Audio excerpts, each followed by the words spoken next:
Hi friends, welcome to my channel. Friends, ಇದನ್ನು ನಾವು ಕಡಲೆಕಾಳು ಹೀರೆಕಾಯಿ ಸಾಂಬಾರು ಮಾಡೋಣ. ಇದೆಲ್ಲ ನಮ್ಮ ಹಳೆ ಕಾಲದ ಸಾಂಬಾರುಗಳು. ನಮ್ಮ ಅಮ್ಮವರೆಲ್ಲ ನಮ್ಮ ಅಜ್ಜಿ ಮಾಡ್ತಿದ್ರು. ಅದಕ್ಕೆ ಬೇಕಾದಂಥ ಪದಾರ್ಥಗಳು ನೋಡಿ: ಈರುಳ್ಳಿ ಕಟ್ ಮಾಡಿಟ್ಟಿದ್ದೀನಿ, ಟೊಮ್ಯಾಟೊ, ಕೊತ್ತಂಬರಿ ಸೊಪ್ಪು, ಶುಂಠಿ, ಬೆಳ್ಳುಳ್ಳಿ, ಈರುಳ್ಳಿ ಕಟ್ ಮಾಡಿದ್ದೀನಿ. ಈಗ ರುಬ್ಬೋದಕ್ಕೆ ತೆಂಗಿನಕಾಯಿ ತೊಗೋತಾ ಇದ್ದೀನಿ. ಈರುಳ್ಳಿ, ಶುಂಠಿ, ಬೆಳ್ಳುಳ್ಳಿ ಸಪ್ರೇಟಾಗಿ ರುಬ್ಕೊತೀನಿ. ಕೊತ್ತಂಬರಿ ಸೊಪ್ಪು ಕೂಡ ಸೇರಿಸ್ಕೊತಾ ಇದ್ದೀನಿ. ಹಾಗೆ ಸ್ವಲ್ಪ ಚಿಟಿಕೆ ಅರಿಶಿಣ ಸೇರಿಸ್ಕೊಳ್ಳೋಣ. ಈಗ ನಾವು ಒಂದು ಪಾನ್ ಇಟ್ಟು ಕುಕ್ಕರ್ಗೆ ಆಯಿಲ್ ಹಾಕಿದ್ದೀನಿ. ಅದಕ್ಕೆ ರುಬ್ಬಿರೋ ಮಸಾಲೆನ ಹಾಕ್ಕೊಂಡು ಶುಂಠಿ ಬೆಳ್ಳುಳ್ಳಿ ಪೇಸ್ಟನ್ನ ಎಲ್ಲ ಫ್ರೈ ಮಾಡೋಣ ಚೆನ್ನಾಗಿ. ಕಡಲೆಕಾಳು ತಂಪು, ಹೀರೆಕಾಯಿನೂ ತಂಪು, ತುಂಬ ಚೆನ್ನಾಗಿರುತ್ತೆ. ನೋಡಿ, ಕಟ್ ಮಾಡಿಟ್ಟಿರೋ ಹೀರೆಕಾಯಿ ಸೇರಿಸ್ಕೊಳ್ಳೋಣ. ಇವಾಗ ಕಡಲೆಕಾಳು ನೈಟೇ ನೆನೆಸಿಟ್ಟಿದೆ. ತುಂಬ ಹೆಲ್ತಿ ಫುಡ್ ಇದು ಕೂಡ. ಈಗ ಹೀರೆಕಾಯಿನ ಹಾಕಿ ಫ್ರೈ ಮಾಡೋಣ. ಅದ್ರ ಜೊತೆಗೆ ಕಡಲೆಕಾಳನ್ನು ಕೂಡ ಸೇರಿಸಿ ಫ್ರೈ ಮಾಡ್ಕೊಳ್ಳೋಣ.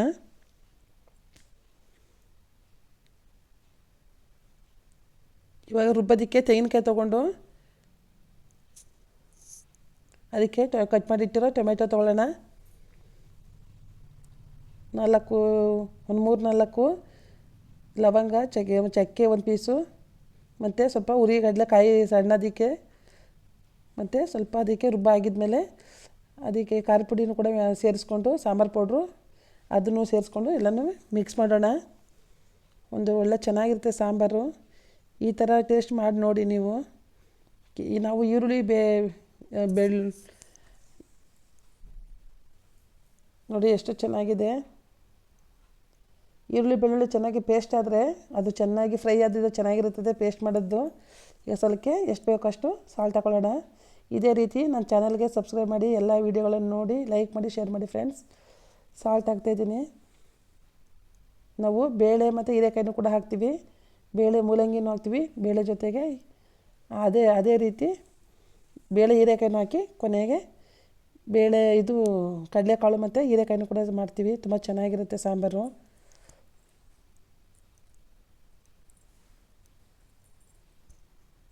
ಇದು ಎಷ್ಟು ಚೆನ್ನಾಗಿದೆ, ಕಲರ್ಫುಲ್ಲಾಗಿ ಬರ್ತಾಯಿದೆ.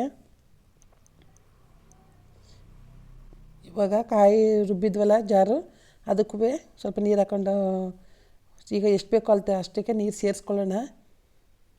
ಮೊದಲೇ ಯಾಕೆ ಸಾಲ್ಟ್ ಹಾಕ್ತೀವಿ ಅಂತ ಚೆನ್ನಾಗಿರುತ್ತೆ. ಇದೇ ರೀತಿ ನಾನು ಚಾನಲ್ ಸಪೋರ್ಟ್ ಮಾಡಿ. Thank you friends, thank you very much. ನೋಡಿ, ಈಗ ಸಾಂಬಾರು ಆಗಿದೆ. ಈಗ ಒಂದು ತಟ್ಟೆಗೆ ಸರ್ವ್ ಮಾಡ್ಕೊಳ್ಳೋಣ. ಒಂದು ಪುಟಾಣಿ ಮುದ್ದೆ ಮಾಡಿ ಸಾಫ್ಟಾಗಿ ಅದಕ್ಕೆ ಇವಾಗ ಹೀರೆಕಾಯಿ ಮತ್ತು ಕಡಲೆಕಾಳು ಸಾಂಬಾರನ್ನ ಸರ್ವ್ ಮಾಡೋಣ. ಸೂಪರಾಗಿದೆ, ಒಳ್ಳೆ ಹದವಾಗಿ ಬಂದಿದೆ ಸಾಂಬಾರು. ಅತಿ ಏನು ಗಟ್ಟಿನೂ ಇಲ್ಲ, ತೆಳುವೂ ಇಲ್ಲ. ಇದೇ ರೀತಿ ನೀವು ಕೂಡ ಮಾಡ್ಕೊತೀನಿ, ತುಂಬ ಚೆನ್ನಾಗಿರುತ್ತೆ. ಕಡಲೆಕಾಳು ಮೂಲಂಗಿನೂ ಹಾಕ್ಬೋದು, ಕಡಲೆಕಾಳು ಹೀರೆಕಾಯಿನೂ ಹಾಕ್ಬೋದು, ತುಂಬ ಚೆನ್ನಾಗಿರುತ್ತೆ. ಈ ರೀತಿನೂ ಒಂದು ಸಲ ನೋಡಿ. ಇದೆಲ್ಲ ನಮ್ಮಮ್ಮ ನಮ್ಮ ಅಜ್ಜಿ ಎಲ್ಲ ಮಾಡ್ತಾಯಿದ್ರು ಊರಲ್ಲಿ, ಹಾಗಾಗಿ ನಾನು ಕೂಡ ಈ ರೀತಿ ಮಾಡಿದ್ದೀನಿ. ಇದೇ ರೀತಿ ನನ್ನ ಚಾನಲ್ಗೆ ಸಪೋರ್ಟ್ ಮಾಡಿ, ನನ್ನ ಎಲ್ಲ ವೀಡಿಯೋಗಳನ್ನು ನೋಡಿ, ಲೈಕ್ ಮಾಡಿ, ಶೇರ್ ಮಾಡಿ ಫ್ರೆಂಡ್ಸ್. ವಾವ್, ನೋಡಿ ಎಷ್ಟು ಚೆನ್ನಾಗಿ ಬಂದಿದೆ. ಆಹಾ, ಬಿಸಿ ಬಿಸಿ ಮುದ್ದೆ, ಬಿಸಿ ಬಿಸಿ ಸಾಂಬಾರು ಹಾಕ್ಕೊಂಡು ತಿಂತಾಯಿದ್ರೆ ಸ್ವರ್ಗಕ್ಕೆ ಮೂರೇ ಗೇಣು, ಅಷ್ಟು ಚೆನ್ನಾಗಿದೆ. ನೀವು ಕೂಡ ಮಾಡ್ಕೊಂಡು ತಿನ್ನಿ. ಹೆಲ್ತಿ ಫುಡ್ಡು ಮತ್ತು ತಂಪು ಕೂಡ, ಮುದ್ದೆನೂ ತಂಪು. Thank you friends, thank you very much.